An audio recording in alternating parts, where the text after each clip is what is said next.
Hey guys, welcome to The Beat Goes On. Today we are sitting down with Beach Viper. Welcome to the show, guys. Thank you for taking time out of your very busy days to sit with us. How about some quick introductions so everybody knows who we're talking to? Thank you, Larry. The Beach Viper, I'm the lead singer, Steven Trajkovic. Yeah, Larry, nice to see you again. Rob Trop, I'm the guitarist in the band. Thanks for having us. Jeff the Kill McCormick, drums. And we're missing the bass player who's not here, but he's in spirit. KG, Carl Sproul on the bass. Beach Viper. I promise I will not let them talk too badly about you since you're not here. But yeah, they're probably going to push some buttons. He's not here. We'll kick his ass. Nicely, gently, so he does not quit the band over what was said. It's hard to find a bass player, so you're right. Good no kidding. You'd be amazed at how many bands are hitting me up going, hey, do you know any bass players? Mm-hmm. Holy cow. So, let's roll into this. Tell me, how long has Beach Viper been together? Beach Viper started kind of as a band called Vital Signs initially. It was like an all-doctor band. We're kind of did things ass backwards. We're all older guys that are kind of living our rock and roll dreams. Instead of being young and broke, we're kind of, well-to-do professionals that are just living out that dream, And so Vital Signs that was about a 2 or 3 year band, and then it became these beautiful men in front of me here, Beach Viper. And so Beach Viper's been around. 2016 was our debut record. So we were around, about 2 years prior to that before we made our original record, Rob? Probably, yeah. It's funny. I checked back on Band Mix, which is how Steve met me. He reached out to me. It was August of 2013, so we're coming up on a 7-year anniversary. Wow. And as he said, it was Vital Signs, and they needed a guitar player. I relocated here from New York in 2011, and I've played in and out of bands since 8th grade. So I actually forgot that I was on Band Mix, and I really didn't anticipate playing at all out here once I relocated. Just wasn't really something on my mind, but then you got the golden phone call. One thing led to another, and the golden phone call, and through a few guitar players. Steve had the audacity to make me audition. That's right, along with a couple of dozen others, with a few others. So he exercised his sound discretion and selected me. Yeah, which actually was how we devolved into Beach Viper, because we played a few gigs. Yeah, and actually, before we get to that, I mean, the original set list was I would say a little more poppy. Yeah. 867 whereas, 5309. yeah, that stuff. Whereas, I think at some point I mentioned to Steve about maybe doing GNR, some Van Halen, something a little less light and loafers, so quote unquote. And as I got to know Steve, I mean, he likes all this heavy 80s. So we really the band started to change its set list, basically. Yeah. As I remember. We started with covers, we were doing covers. Yeah. But then at some point I said, do you have any lyrics? Because I have a lot of, original ideas and things like that. And one thing led to another, and we started writing. And little did he know I had novels of lyrics. And, he had a lot. It's kind of weird. And so we started writing, and it was kind of crazy. I tell this to Rob all the time. We'll sit down, and we just wrote over the weekend, and I look at him and I go, where in the hell were you in 1988, man? I know. He kept saying that as things kept moving forward with the band. He goes, God, I wish I met you 20 years ago. I know. But nonetheless, it's been very productive, and I think... Steve, 20 years ago, you were going through clinicals. Probably. That's right. I was busy being a doctor. You had no time to be a physician. Things have come... quite a ways since then. Yeah. Now the current lineup is not the original lineup. No. It was originally. I think Jeff is our third drummer. Jeff's the new guy. Kill's the new guy. Yeah, I think he's the third drummer. He is the only drummer now in my No, head. I know. But yeah, Kevin Strange was the drummer on the recording on our debut record, which came out in 2016. So we went through a few drummers, and originally there was a different bass player too, right, John? Yeah, John just was very there. Briefly. But everything kind of formulated, around 2015, late 2015, early 2016, and it was so good. It was just magic. It's just one of those times, and you hear this a lot. It's like a cliche anymore, but I remember when Kill joined the band, and we got a cheesehead on the drummer over here, the Wisconsin boy, just to make all our Midwestern dreams come true. But once there's something to be said about that's right. Fed. Yeah, that's right. I'm an Ohio, Michigan kid, so I'm with you there. But we got this New York guy, And then we got Carl, who's we are an equal opportunity band. He is a green card carrier of Mexico. But we love him, man. We get tax breaks on that. So, but anyway, back to this. So when the band got together, the four of us, that was when the magic happened. And I just remember being in the room and saying, "Oh my God, this is going to be something different." And so that was kind of the nightest. And then we started and the cover songs where there was nothing off the menu. I mean, we were able to play everything. The musicianship in the band got to the point where we could play things that other bands dare not do, whether they don't have a singer that can do the vocal range or the drumming capability, four-limb independence, or the guitar, capabilities and so forth. But this band, just the limit has never been reached yet. We're just kind of finding out where is that high ceiling, So when that started happening, and then when Rob and I started sitting down and writing, then the original music just flowed out of us, and and we were able to, put out, 5-song EP. It didn't matter, seemed like weeks, and then we went into the recording studio, and it just went so quick. And even our sound engineer, the recording engineer, they were just saying, "Gosh, you gotta just knock this out in no time." And it just has come. It's just like butter. It's butter, right now with us. And it really helps because we all like each other. We're all really good friends. We choose to hang out with each other, whether we're in a band or not. And that says something. Right. I think live on stage, I think that camaraderie really goes away. We're all smiling. We're all just having the time of our lives. That comes down to what I lovingly refer to as you all become 12-year-old boys. It's true, and our wives can attest to that. And this is our psychology for us. I mean, if we weren't in a band, we'd all be on Lexapro. So this is it's cheaper, it's better, no side effects, and Yeah. I love when I get to see bands do that. Yeah. And that's why I say that is said with absolute love. When I am sitting in the audience taking those videos, and I suddenly see members of the band I have seen singers throw beer bottle caps at drummers. I have seen guitar players run across the stage to mess with the other guitar player, who then starts playing their guitar.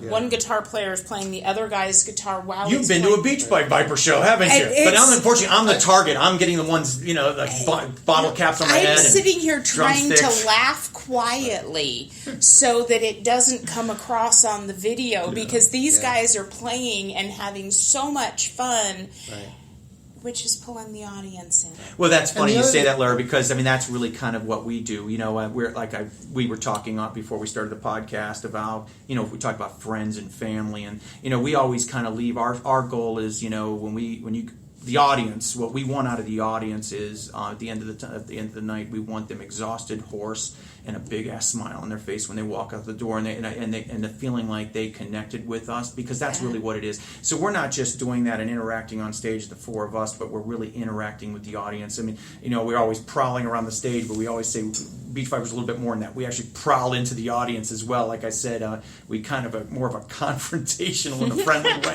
kind of a band. So when you see us live, I think you're going to get that. Nice. So. I just want to ask. I mean, I know the Bands of the Beat is original music, right? Are your interviews also for original? No, the interviews are actually a mix. The interviews are just local. Phoenix area bands. Now, I have had friends hint at me that they are going to introduce me to national level band members to do interviews. Right. Those will be done as a special thing. Those will. There's a lot of talent. Well, I just wanted to say, I'm very thankful. Yeah. I'm sorry. Yeah. No, there's a lot of bands. Go ahead. For the Bands of the Beat thing with the original music, because I mean, for me, I think. Original music is so hard to get out, but there's so much more satisfaction. Absolutely. I mean, to me, it's where. I mean, I never thought I would be at this point because I've been in cover band. I did originals a million years ago. When I was much younger. But the writing now, I feel, is on a different level with Steve and the rest of the guys. Maybe it's just from experience, but when you play your own songs and people know them. We've played, I don't know if it was this year's, I think it was the first State Fair show, but people were singing the chorus. It's so satisfying. That is so amazing. When you see that, it is amazing. We played Rock Bar, I don't know, last year sometime, and there was a guy who came down. Now, it was only one guy, but he goes, I saw your video, he goes, and I love the song Sedona. He goes, I came down here just to hear you guys play. He did. Play it live. He grabbed all four of us. Just that one song. So, I was saying to these guys, I said, just for that, to me, that's worth everything. Because to I me, think that's playing covers, it's fun, and I know you got to play to the crowd, and just some bars want to hear covers and all that. But it's such a at the hard end of the time day, with that. it's other people's music. The other thing that's But going it's on, still fun. It's still fun to do the covers, and But we the are a thing that product, drives and we're me a product of those the covers thing that as drives well. me a little So crazy though is like all these tribute bands now, which I know that's the craze, which I think is because there's a craving for that kind of music, Right. and the bands from our era are all either old, sick, dying, whatever, broken up. Yeah. But to me, it's just I don't know. I feel like there's. So there's no much- doubt. There's no doubt. There's a lot of satisfaction in writing our original songs. But again, a lot of our original songs, we want to pay tribute to all the bands that came before us, and a lot of the tribute bands are great. I'll tell you, some of these guys are really good friends, and Wasp, and these guys are fantastic. Oh my God, some those of these- guys are a riot. Smoking Crows, another one. Mickey is great. They're all wonderful guys. But and even on our original music, it's funny. I think how Rob mentioned how the writing process is different now, and I think a lot of that's because of where we are. We're all in 50-something, early in our 50s, and what we bring to the Speak for table now. yourself, Yeah. He's a young guy in the band. What are you? 48 now? 49? What old are you? Baby. Yeah, no. 28. But you bring something else to the table. I think life experience. Absolutely. Having your child born in front of you, and there's a little bit more to write about. The palette's bigger than when you're 20 years old. You bet. So I think a lot. Those who are inclined to being lyrically inclined, we have that in there, plus the musicianship and so forth. But really, what Beach Viper is really just the band. If you listen to the songs of the albums, look at our titles on some of the songs. Coastline, Sunshine, Summer Dream, West Coast. Beach Viper. We're really about having a good time. We're an entertainment band first. Entertainment is still important. Songs are great. You have to have good songs, which we bring to the table. But we want to entertain those individuals. You've got to have that stage Got to bring the presence show back. to pull them in. Yeah, a lot of bands just don't have the show. We're not up there. When we're up on stage, we're not the roadies. You know what I mean? We're gonna dress up, dress the part. It's like you wear a tuxedo to a beautiful party, right? You're not gonna, So we're gonna do that. And but what Beach Viper is, and I'm just talking for us. Just to kind of plagiarize some of our lyrics. We're a blister in the sun, having fun. With a South Beach tan, having fun with a beer in our hand. That's really what it's about. So that's like poetry. My first You can quote interaction with Beach Viper was you sending me Alive and Free to air on my other podcast, Bands of the Beat. I am not just a product of the music of my generation. I'm third from the youngest of 11 kids. Okay, between step siblings, half siblings. I have siblings that are in their late 60s, going into the 70s. And then my father was a guitar player who was a former drummer who was in bands when he was young. I grew up listening to everything from polka to what was current and new. Right. My favorite, when I was younger, my favorite was beach music. Yeah. The Beach Boys, Dean and Jean. Right. Oh, yeah. Then the Eagles, not beach music, but still that same feel to me. Yeah. So when I got to hear Alive and Free, Right. I'm like, oh, I know this sound. That's oh, awesome. yeah. It's yeah. it's an uplifting. Yeah, some of the. We have a couple of songs that are a little darker, like Blood Money and. Sure, but because you're a product of everything you hear. There's no Yeah, doubt. I always. You can hear it in my guitar playing, and my influences, but definitely a West Coast California kind of. Van Halen, George Lynn. These are all the people that influenced me. So I just. And we purposely do that with the songs because we want to bring some familiarity to the song, like what course, you're that picking up. feeling. I feel this, I've known Yeah. this, but bring it different, and with a different vibe and a totally different thing. So we want to hit those things. Those are all the things we're striving for. We want that, all the influences of Doc and Kiss and all the bands that we grew up on, with all our heroes, of the 80s, the 70s. Right. So we want to bring in some of that familiarity yet, but you can't help but do that. So it's a nod to plagiarism, but yet at the same time it's original. I just want to say, like with the songwriting and when I write songs now, I try to think about the end user, the listener. Is it something that I would want to hear? Because I know the songs that I like in terms of the the hook or something that makes you feel a certain way, or because there are songs that can be just either too long or there's just no the arrangement just isn't right. So the songwriting to me is a big deal, not just the musicianship. We put a lot of effort into that. I got to give props to the whole band. One of the best things about this band is that we can get together, whether it's working on cover songs or working on our show, because we work very hard, as Steve alluded to. We work very hard to make sure that when we go out and play, we can be entertaining. We're not just going to stand there and play a bunch of songs. So we work very hard on our show. We work very hard on the songwriting. And there is not a single person in this band that has an ego that's so huge that they can't take some criticism, right? Correct. So we are our biggest critics. Well, you've never criticized me yet. Are you out kidding? loud? But he criticizes the singer. Let me tell you. Well, maybe behind my back. No, I mean That was a crappy guitar solo. We get together, and every one of us, nobody in this band is afraid to speak up and say, "Hey, I don't really think that sounds too good." Right. Right. And so we adjust. We've had songs that have popped out, and we said, that just is not good. We need to move on and then work on a different song. And it comes back to because we really enjoy our company. Exactly. We really do. We these four guys. I love these guys. These guys are my brothers, and I vacation with these guys. It is a cliche. It is a cliche, but a band is like a marriage, and chemistry is again another cliche. But it is true. I mean, I've been at this longer than you. Jeff's doing it almost as long as I have. I've been in and out of bands since eighth grade, and certain things work just with certain people, just like within law partnerships. I've said the same thing. It's like some partnerships just don't last because they're just. Yeah.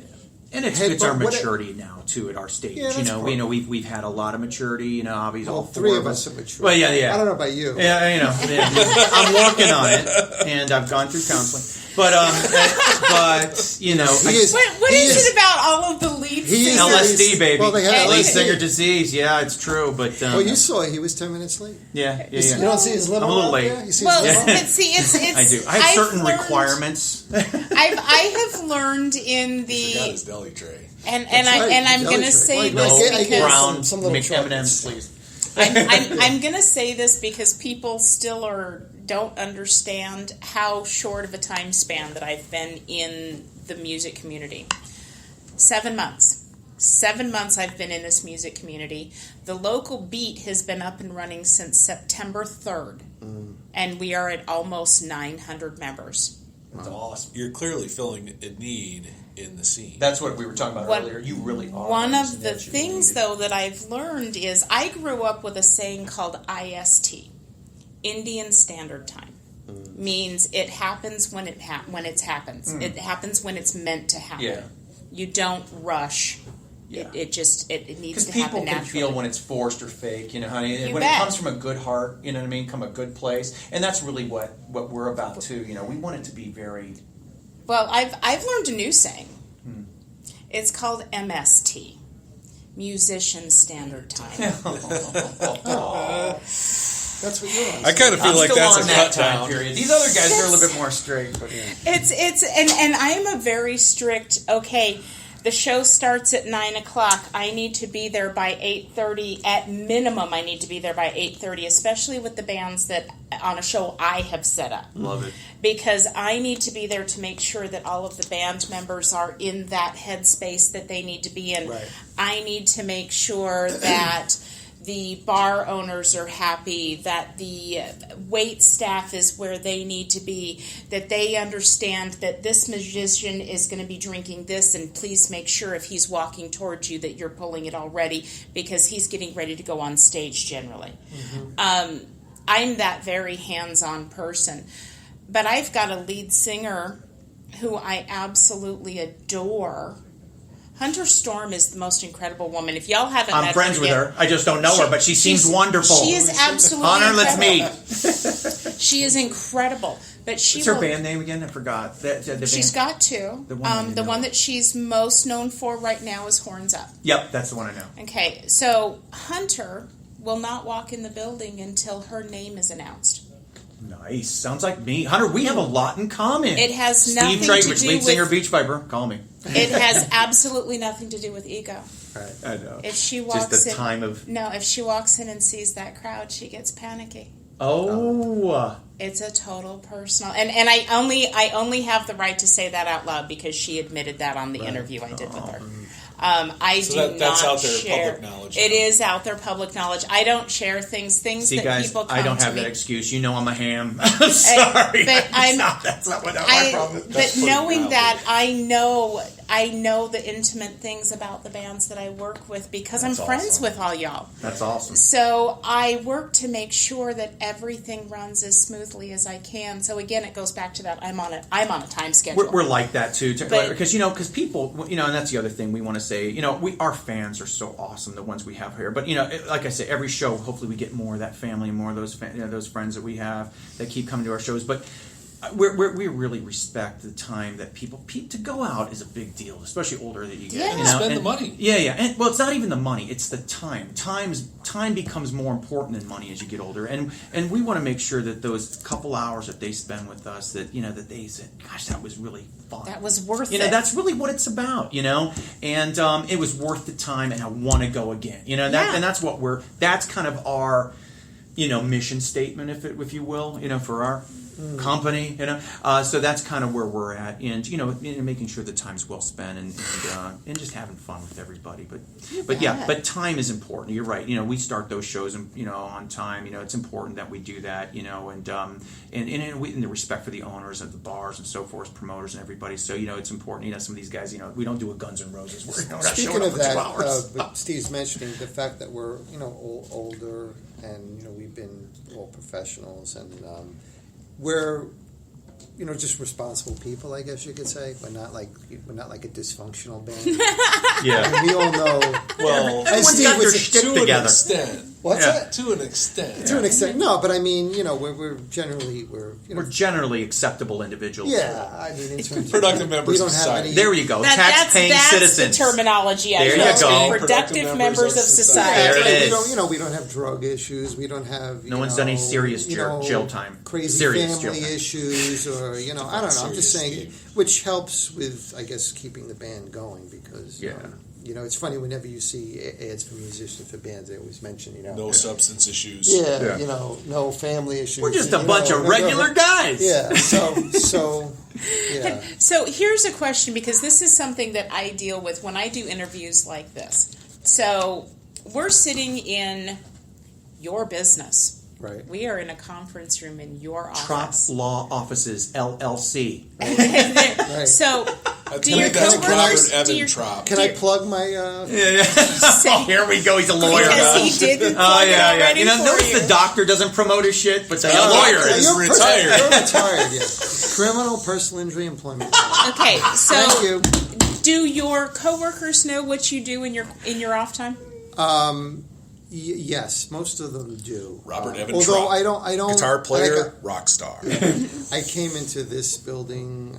Was it about 2 years now? I don't just announce it, but Right. it kind of things sort of. I forget. I'm trying to think how they found out here, but inevitably, it's always like when they find out you're in a band, they're like, "You're in a band?"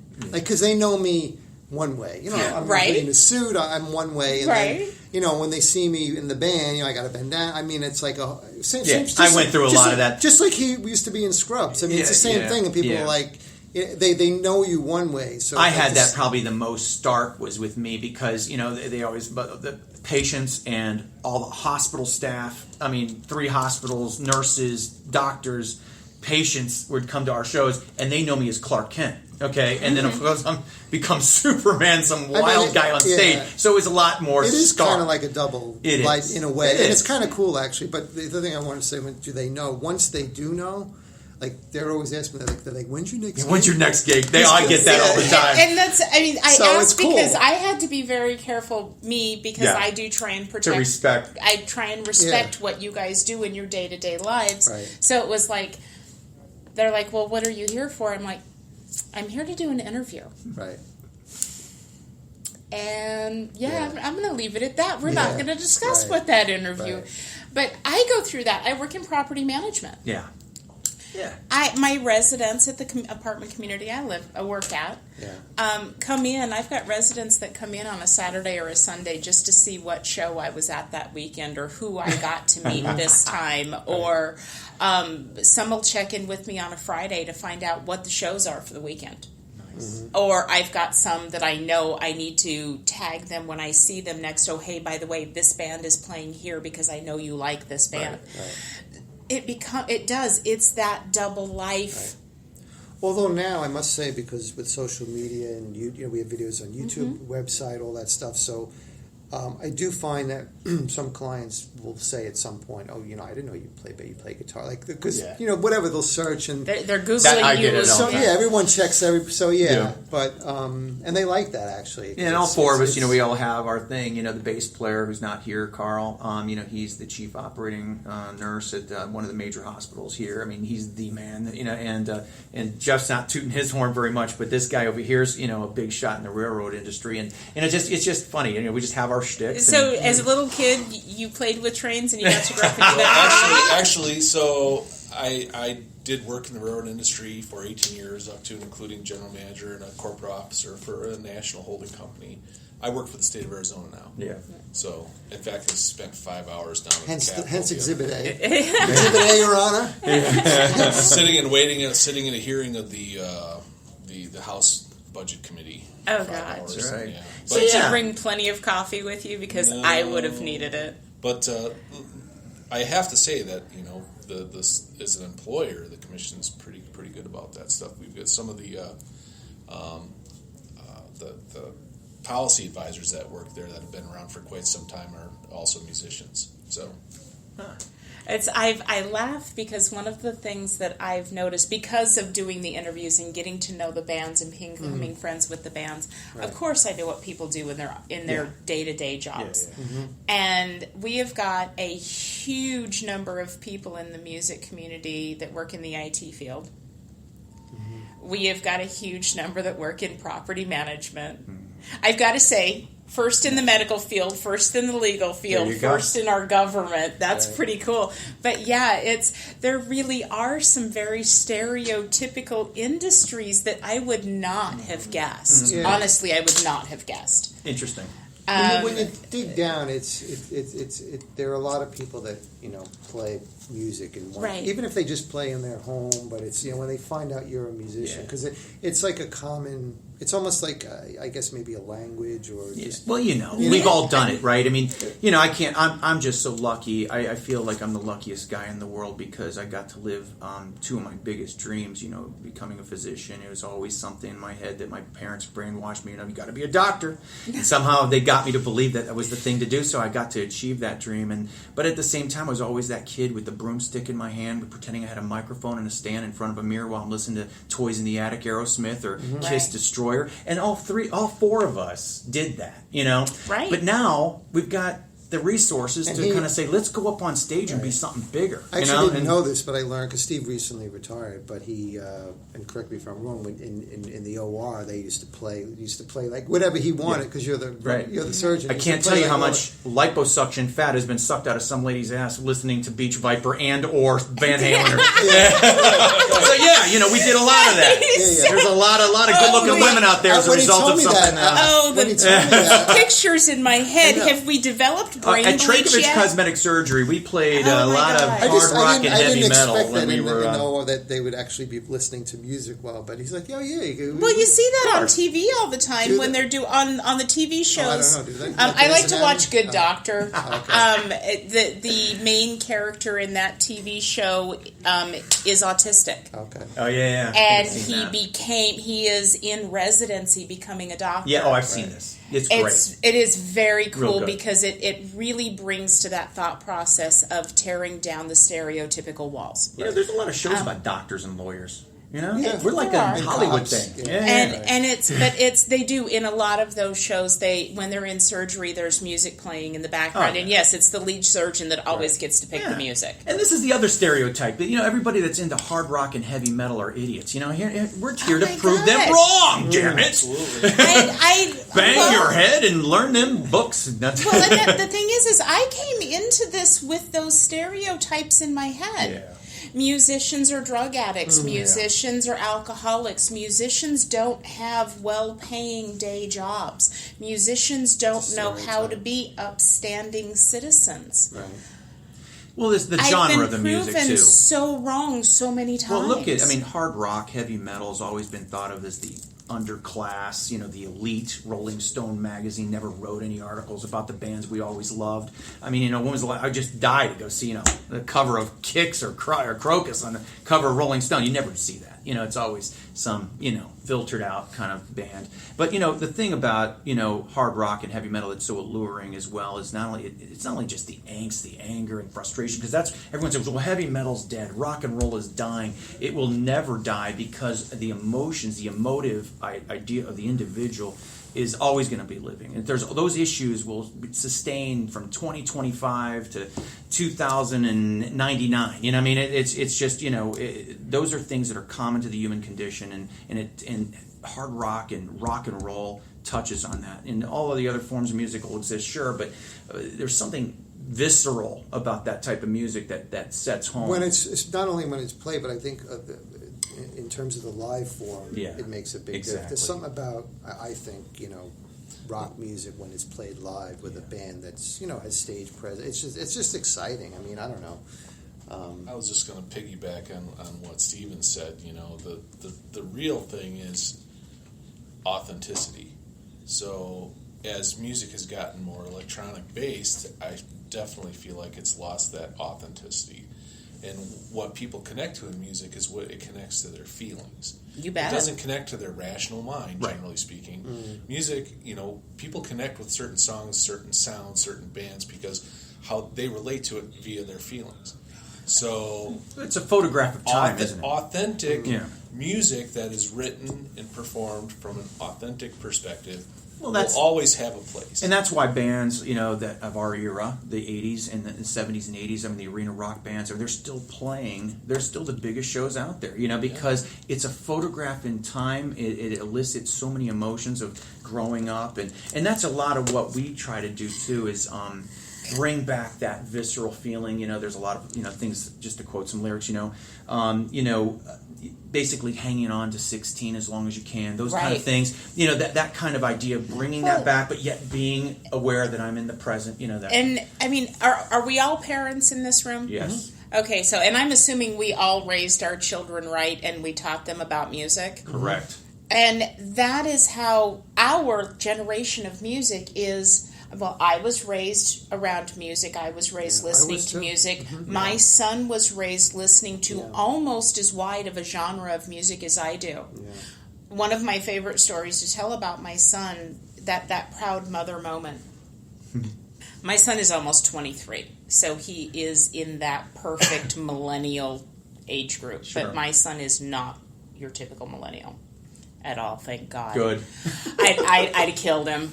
But he came to me at 10 years old, absolutely excited that he had just discovered a new techno band. Okay. Techno what? Techno. Oh, okay. Yeah, I don't do techno. I know nothing about techno. But being the supportive mother, I was like, baby, that's great. Who is this band? And he's like, Mom. It's not really a band. Mom, I don't know. Yeah. I just know they're really great. And I'm like, okay. All right, baby, well, what's the song? Because I would have then gone and Googled it, and, because you've got to support your children.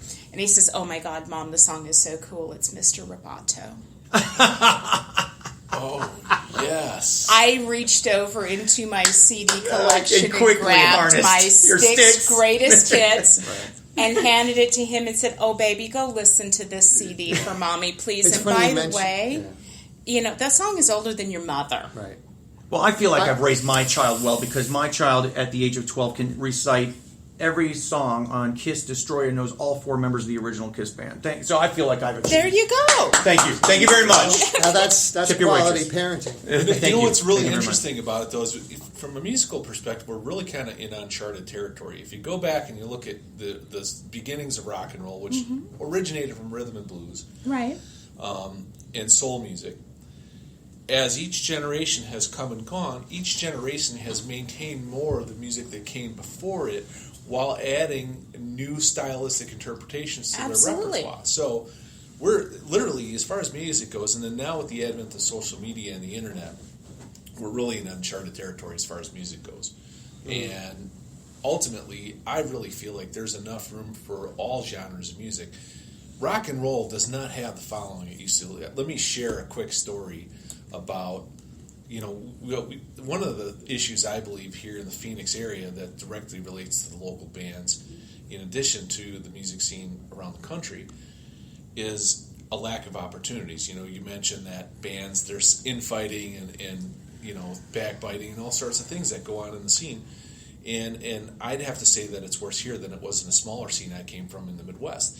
I think that directly relates to a lack of opportunities. So what you have is a bunch of talented people that mean well, but they're fighting over a limited amount of opportunities. So back to the story about how music has evolved. I took my wife over to Talking Stick Resort for our anniversary last year, and they were having one of their beach parties. So I had seen Cheap Trick, a buddy of mine, is their monitor engineer, and so he comes us into a show over there by the pool, in the big rotunda in there. So they set up the outdoor stage and the line arrays and everything. And it was a great show. But I took my wife back there last year. This was after that. And our room was facing the pool. And so we check into our room and we hear this just thump, thump, thump, and I'm like, okay, there's some techno / whatever music going on. And I opened the curtains, and it was there was a rock concert going on. There's, like 6,000 or 8,000 people down there all crammed around in front of this stage, jumping up and down. Lights are going. It's super loud. I said, babe, come here and take a look at this and tell me what you see wrong with this picture. She comes over and looks. She's like, where's the band? I'm like, there is no band. There's one person on that stage with a laptop. And there is all these talented bands in the Phoenix, in the Valley, that would kill to have those people in front of that stage watching them. You bet. And they're watching a guy pushing buttons on a laptop. Yeah. With these big earphones on his head, he's not really interacting. He's not nothing. Well, I went to a rock concert recently, and I'm not going to mention the band, but they're a big band, and they had the opening act was like one of these techno. It was one guy on stage, he had all this equipment and computers, I think it's his music. It takes a lot to be able to do that. I don't want people to feel like we're downing the I'm not trying to DJs down that it, but do that. I mean, there's no show whatsoever. And Yeah, but on the other hand, it's, to me, I don't know. To me, music is made by musicians and instruments. That's where I come from it too. It's that heart and soul of a human being that you as a writer are putting your heart on that piece of paper. Yeah. And you are putting the music behind it. My interview with Voodoo Sliver, Johnny Tsunami talks about one of their songs that he wrote. That song was written about their guitarist, a time in their guitarist's life where he was a drug addict. And what he went through, and as he sat and shared that story with Johnny, Johnny's head turned that into a song, which is an extremely, oh my God, song. But that song affected Johnny so strongly that even as he was telling the story multiple years after writing it, you could see the goosebumps coming up. Well, on that's his arm. really it, and I think that's the emotional thing. That's about the live performance, and that's when it's done well, and that's something we try to do. When I'm up there, I feel like when we have a set list of 32 songs for that night, right? I have to tell 32 stories, and I have to make sure that I communicate that musically with the guys, lyrically with me, so that people feel that, especially with our songs. But that's important, and I think that's why I say rock and roll, heavy metal, hard rock. It's always been a small little cult of people, all right? But we've been tight, okay? You will not see the loyalty in rock and roll, especially harder-edged rock and roll, that you'll see in that genre. And I think it's because, again, not only does it touch on the emotive things that we've talked about, and not only that touch of the past of childhood and bringing that to the present day, but I think when it's done well, and getting back to Rob's point of this one person, Jeff's point, about seeing this one guy and what's wrong with this picture, the reason why live performance in a band scenario, especially in the genre of rock and roll and hard rock, will always live and kind of be the rat that survives nuclear warfare, is because of that emotive transmission to the audience, where there's a connection made. And I think in electronic music that connection can't be made, because when we're on stage, you don't know what's going to happen. Right. I mean, you're surviving the next like minute. the last show what could where happen? you knocked out my guitar cord. Yeah. But that's what it's, because it can't be perfect. Rock and roll's not meant to be perfect. Good enough. It's supposed to have the zits and the grease and the and the It's and raw, the stink and the it's smell gritty, and it's and dangerous. the sweat, and it's got to have all that. And that's what a great rock and roll show is The about. other thing to continue that point is that if I can give sort of maybe a sports analogy, like if football, if there were just two people on the field with a ball running, trying to get to the end zone, it wouldn't be. But when you're watching an exciting play with all different people, it's coordinated. If it's just two people, it might as well be watching right. golf. And when a that's what we talked when a about. band is playing live, I mean, when you're seeing a band as a consumer. When the band is in sync, like we've all been to shows where the band is just on fire, hitting on all cylinders. It's this, and the sound is awesome. That you get like goosebumps. Yes. Now we get that too as musicians. I believe all musicians get this. There are those times, and sometimes even when we're in rehearsal, when we're just hitting on all cylinders. It's like you're in a zone. You're in a zone. You'll hear that. You'll hear that. Just like you'll have a bad show or a bad rehearsal, just somebody's off. It's just not whatever. But there are times definitely when you're playing, you can just, the whole band is just locked. And that seems to have happened more and more. There's no feeling like that. The four of us have got together. Yeah. I mean, that zone is just a perpetual wave that I have yet to see to fruition. So it's really nice. That leads me to one of my... It's amazing how that works. To one of my favorite questions to get to ask. And I'm sorry, I'm picking on you because you have been so quiet today, Hills. I am so picking on you. He's contemplating on me. You are. I want to hear the story of your best show with these guys. The one that just made it for you.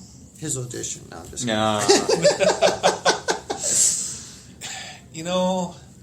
I'm going to have to say probably the first time it was the only time when we entered the 94.5 what are the call letters?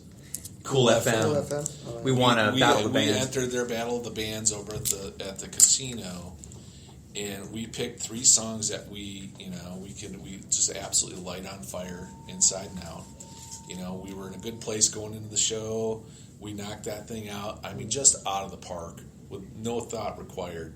And that to me was the show that showed us what we can. We ended up winning the contest. Yeah, nice. But what was it about that show that just pulled everything together for you and had you walking away going, that was it. That was the show to date. Because there's going to be others, I'm sure. Oh yeah, that's kind of a loaded question because I could pull out the rehearsal kill and go down the entire list of things that you need to hit to have the show go right or present the show the way that you ideally want to present the show, or I could condense it down and just say we, as Rob alluded to, we were clearly hitting on all cylinders, for, I don't know, we played 2 or 3 songs, but there was, I don't know how to explain it really. I mean, we played those songs just as well as I've ever seen any national act play them. We presented the band as well as any national act I've ever seen play. And it was a great show. venue too. And it was a good venue for sure. Yeah. It's that magic, What venue was it? It was one of the. It was actually no. The first one was Casino Arizona. Yeah. We played Casino Arizona, the ballroom. The ballroom. And it was just magic. That I think what we're alluding to is that magic where the sound is perfect, our timing is perfect, the music is perfect, the moves are perfect, the audience is perfect. Individually, everybody is nailing their part. No mistakes. The band is locked in, and the audience was too. I'd also give a feedback. plug to the support staff because when you do that show, just like the one we did this year at Talking Stick, there's front of house. There's a sound engineer on stage. you all have your monitors. They even help you, roadie wise. So, it's like it's a great setup. So it really all of that kind of helps get you where you need to be. Whereas it's not like you're playing a gig where you got to lug all this equipment and the stress about when's the sound guy going to be. Or you have a here. new sound guy that you don't who know what doesn't the hell know this your guy's going to bring to the table. Yeah. Or worse, you got to hump all your own sound gear, and you're exhausted by the time you get to play your first note. Yeah, because we're old guys. We can't lift things anymore. Yeah. Where's the roadie? Okay, so we've heard the best. Now I want to hear the story of your worst show, guys. What was the worst? Everybody can point at me. Yeah, What's the that? other Cool FM show. So, you want me to take this? Well, we were the we were the previous winner, so we were invited to kind of be the special guest, right? Because we were the previous winner, and encourage the other bands to play, and, Right. So we had to go on first, and the sound was what happens notoriously when you're the first band. The sound has to be equalized, and they don't have it right. The sound guy has to. You're kind of the experiment, okay? So what happened was, we didn't have the ideal conditions of, obviously we're going on stage first, and we have to break all the cobwebs of all the sound engineers and so forth. So none of us could hear each other. We couldn't hear anything, and so we had to go through completely. It's like being deaf, blind, and dumb, and going up there and playing. So, and we're just real sticklers. We're like we said, we're best friends, so we can criticize each other and not have to worry about the repercussions, which is so rare in bands.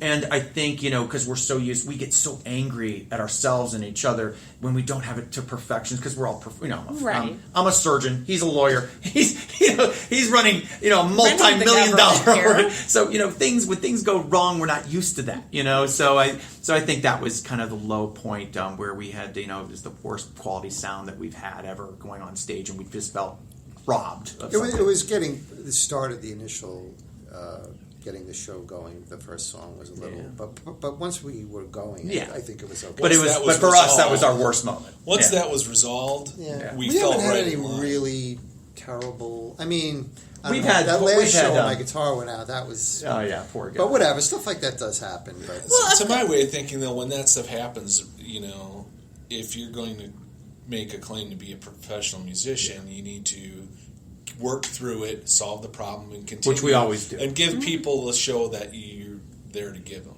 Yeah. Well, absolutely. Yeah. And I have never, I can tell you the worst show I've ever been at. And my heart broke. My heart absolutely broke because it was a band that I absolutely love and adore, Desert Vikings. They are some incredible people. The lead singer, Paige, lost her voice 3 songs into the show. That is so scary as a singer. I'll tell you, it almost all broke my heart. anxiety She wanted is to that. cry. Because you can't predict. It's one thing. Your instruments, your hands, they're all important. But when it's your voice, I get very apprehensive. A shout out to Hunter on this. Maybe that's where her apprehension comes. Because you have to you have to worry about your health. You have to worry about what you eat. I kind of got it down now. My escape way. And I'm happy to share that with anybody that wants to know about the phlegm and how phlegm and the Arizona climate can destroy your stomach. I'm also an otolaryngologist, so I can help you with this. Yeah. But I've had to learn those lessons too. But I've always got my safeguards. I'm on stage. These guys always say I need a special bench to have all my safety net, so God forbid if something like that happens in a mid-show or something. Well, we have a joke because he has this little box, and he has it on the box that says "Lead Singer Mojo," and it's all like lozenges, all this junk. It's just funny because he brings it. Honey. You can't go on stage without a Beta 1 antagonist. He brings it to rehearsal. He brings it to shows. And there was one time, I don't know, what did I have? I had some gum and stuff, but I brought a little box. I said, look, so you have my guitar mojo. Well, and that show, my heart broke. Oh, no, it's hard. My heart broke for her. She wanted to run off the stage crying. Oh, yeah, it's tough. She stood through it as the band was trying to keep it going. Yeah. And I'm like,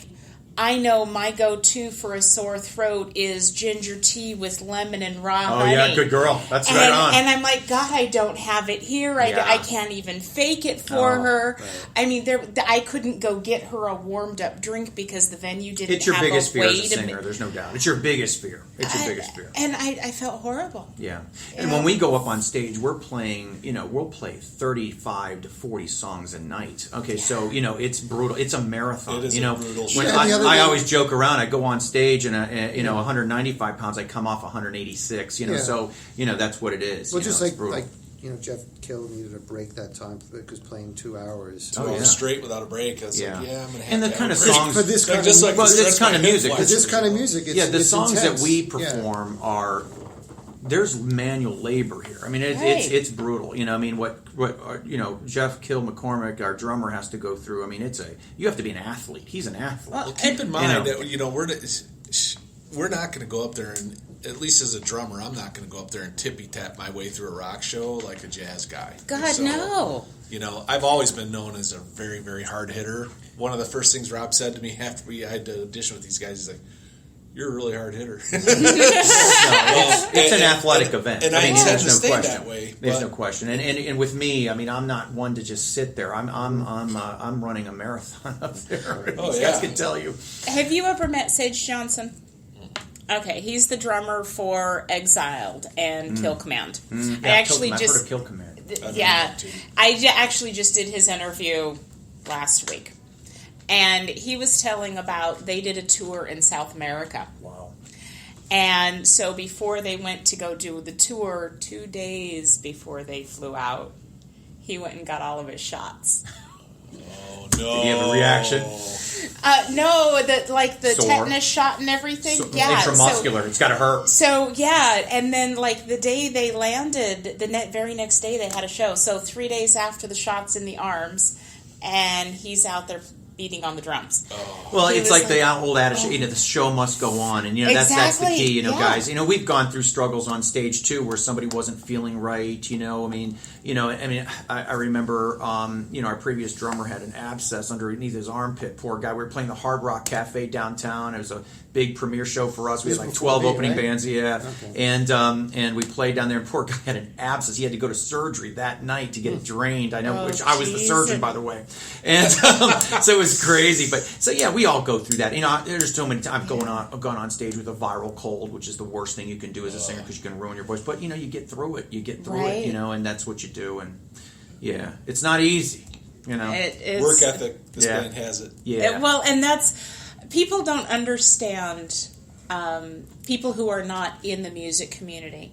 And yes, you guys keep hearing me say that word community because somebody in another interview said that the word scene is horrible. Scene is cliquey. Scene is harsh. The word community is inclusive. Oh, there you go. And I went, that's it. That's it. I'm trying to build that music family back up. Therefore, we're using community. But so that's why you hear me say that all the time. But in this family, it's so much people don't understand. They think of musicians and they think of jobless. They think of slackers. They don't realize the level of work you guys put It's hard work, in. but and a lot of times, we make it look so easy sometimes on stage. A lot of my friends, they'll come up to me, "Gosh, you guys are just having such a good time," and it's like you don't understand the hours of preparation. Right. Jeff, we have a fun saying, the key to success is a lot of preparation. Good luck happens to those who are prepared. There's no doubt. Preparation is really important, and we're blessed with that all four of us have a strong work ethic. So, Jeff, how many hours do you practice a week? Not counting with the group. How many hours do you alone sit and practice? So, historically, very few.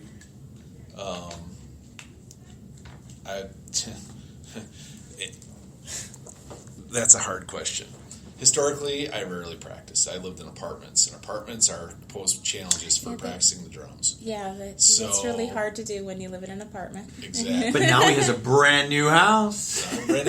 Also, if you drums are a very physical instrument, right? Mm-hmm. So, as I've gotten older, I've tried to fight off the declination of skills. In order to do that, I've had to practice more. Right. I actually bought a series on rudiments by, oh gosh, I can't remember the drummer's name now. Anyway, so now I've gotten to where I'm practicing anywhere from 4 to 10 hours a week. Yeah. And that's mainly just on hands and rudiments. And that's specifically to, keep the chops up. Right. Be able to hit hard, play fast, play accurately.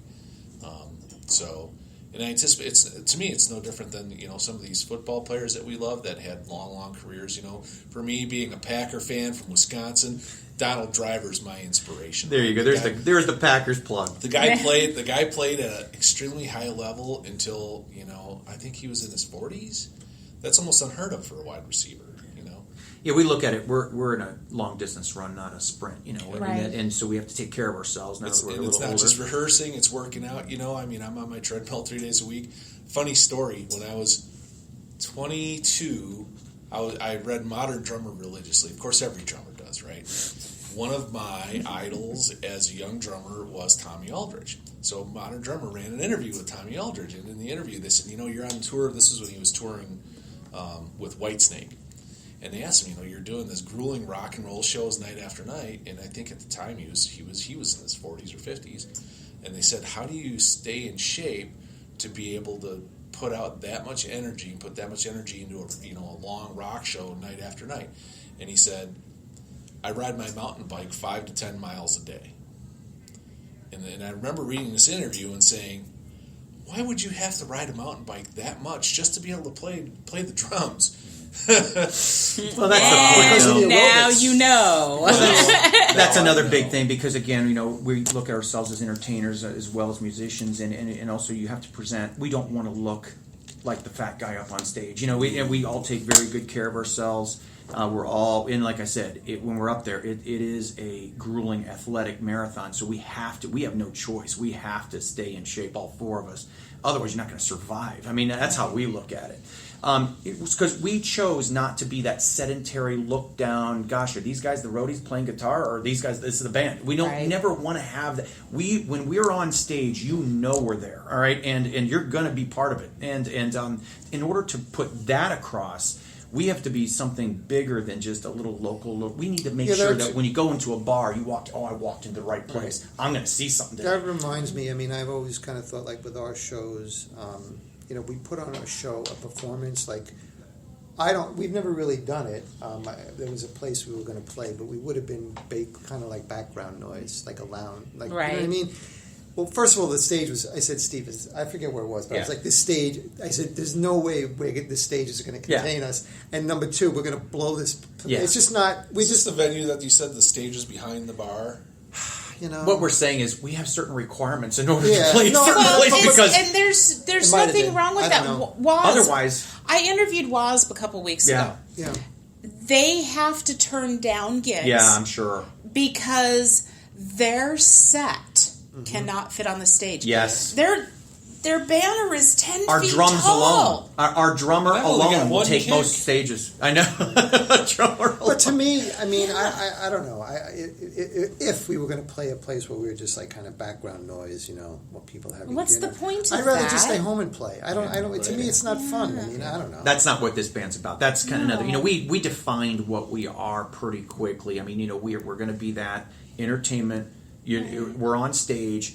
We're going to interact. And we're going to play music, that's going to be, that's going to bring back, a lot of that, arena rock mode. That's what we kind of would, genre ourselves as a hard rock, arena rock, 80s, 70s style original music with covers. That's what we bring, and so it's going to be there's a lot of demands to that. You have to bring that. Right. Will you live up to that? So this segues me into one of my absolute favorite questions to get to ask. Your dream venue. If you got what is the one venue? Anywhere? The funny thing, anywhere. I got to tell you this, Larri. Even like Wembley or something? I got to tell you, listen to me. And he already knows the Hey, answer. I had somebody tell me the base of the Grand Canyon. Larri. Oh, that's funny. That's actually funny. But I always tell the guys, we always huddle up before we go up on stage, and you know what I'm going to say. I don't care what dump this is, what shithole this is, whatever dump or shithole we play, we're always going to go up on stage and we're going to kill it like it's Madison Square Garden. We always say that, always. So I would have to say, Madison Square Garden for me, and I'm sure that would Probably. be Rob. I mean, being from New York, I mean, MSG is. They always say that its moniker is the world's most famous arena. Right. Of course, it's New York City. I mean, yeah. we were just having this conversation, right? We always have these conversations. In the sense that what was it like to go to a show? You've never been to a concert. I haven't yet. So when I was a kid, I mean, we'd take the train into the city to see shows at MSG, and it was there's just an electric vibe when you go area in Manhattan to see. All a our show. heroes played there. And That was their peak. There's just something about it. I can't. Yeah. So actually, locally, it'd be the Whiskey a Go Go. Yeah, well, that'd be Los Angeles, but Yeah. here, playing the Marquee or playing, that'd be fun. Yeah, That'd be fun. Well, see, and the Marquee is, I know people that are playing there. Yeah. Well, the Whiskey would definitely That's, be a place only because so many bands went through the Whiskey. I mean, Right. Anybody who is anybody, Has played. Well, it's like Joe's Grotto used to be here locally. That used to be that was so an fun. achievement. We have been so lucky to play there multiple times. That was just so fun. And the blues. And there's been a lot of there's some good. I like here. the blues. We That's played all becoming those one of my places. favorite places. But we haven't played the national act stages. Here like Marquee or where. How about you, Jeff? What's your pinnacle location to play? What location would make you feel Packer like really Stadium. you couldn't get any higher up the ladder? Well, I played the Marquee with P number 1. That was years back, and I would say.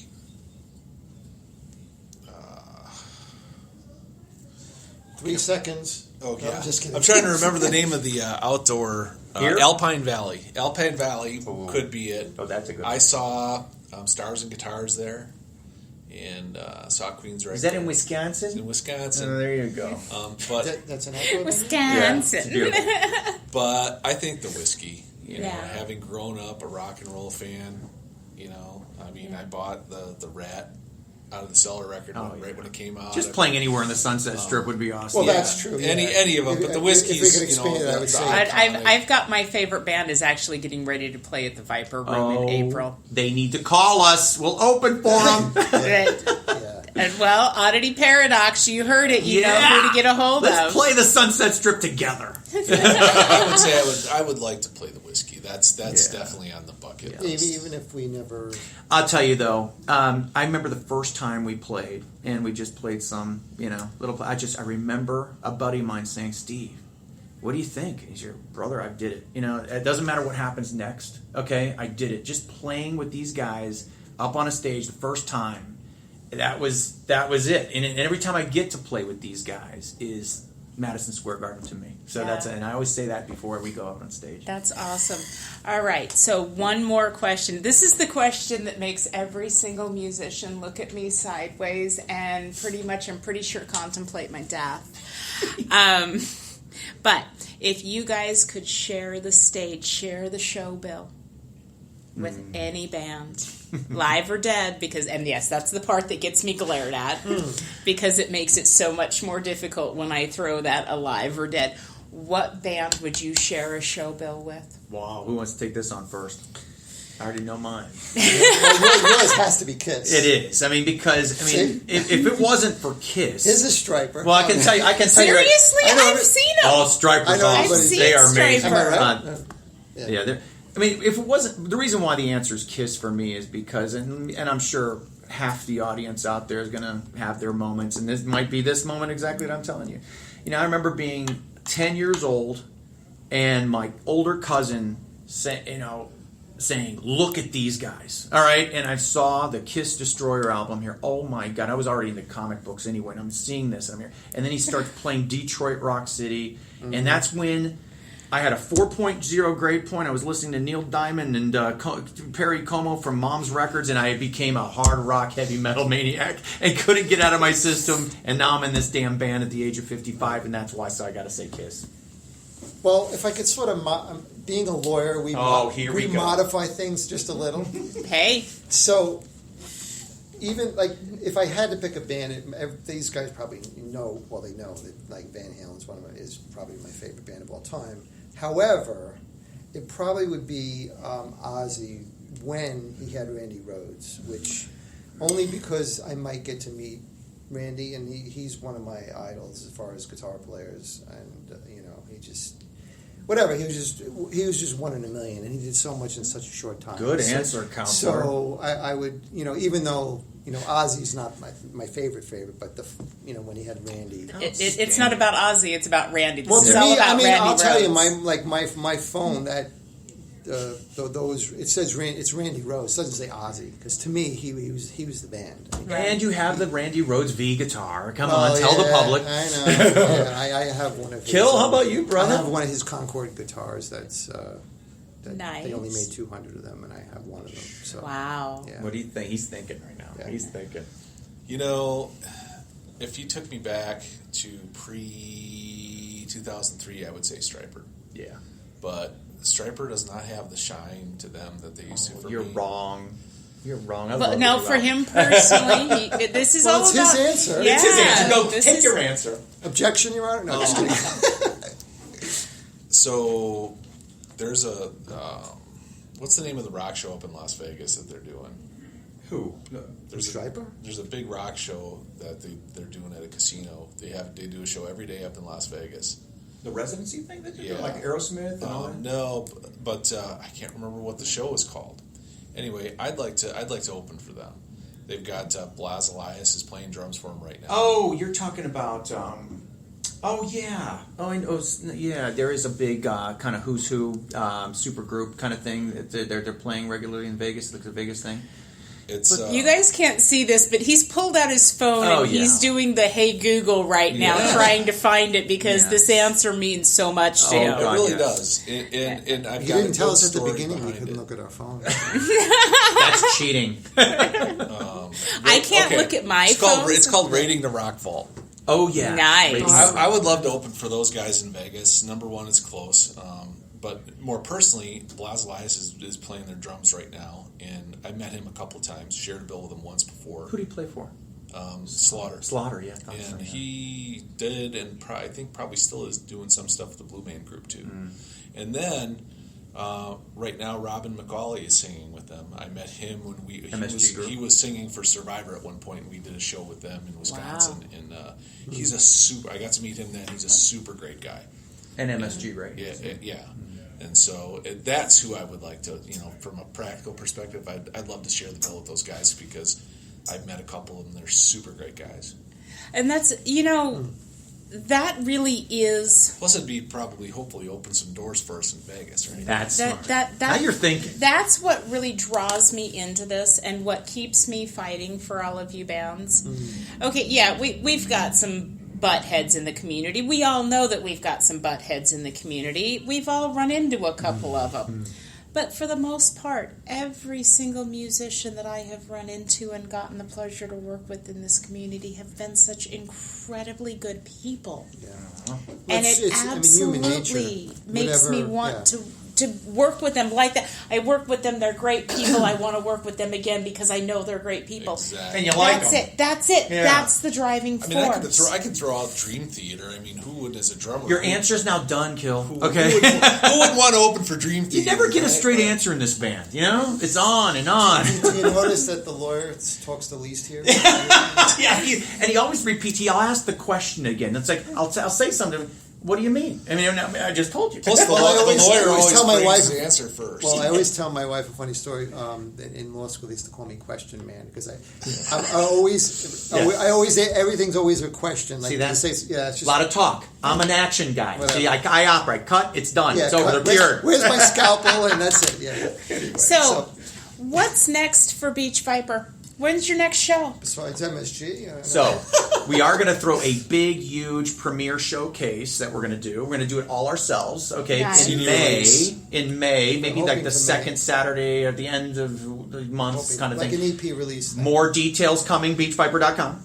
But we're You coming better up- not just be at beachviper.com. You guys better Oh, be yes. making sure I know so I can Good help girl. promote it. I And- can't promote if Poor you thing. don't tell me. I feel sorry for We you. will have because it- we're going to contact you so much. It's enough all enough good. already with this Beach Viper When stuff. we have the details on the EP release show, we'll put it on our Twitter. Absolutely. And by Our the sophomore way, release is coming We've out. been releasing snippets of the new songs on Instagram, so with Nice. some video So check that out. So you've got a show that you're planning in for May, May. and then we're probably going to do 1 or 2 shows. In that update is going to be coming soon. We'll have this weekend. We're talking to a new sound guy, lighting guy. So it depends on him, and then there'll be some shows. Okay. So there'll probably be 1 or 2 shows. Hopefully 1 or 2 before the May gig. Okay, But, and you guys know that I'll be releasing these show dates out for everybody, so you just stay tuned to the local beat. You're going to see it coming. Nice. And but the May gig is going to be something special because it's going to be something where we're kind of doing things where it's going to be like a ticketed thing where the ticket gets you entrance, the band,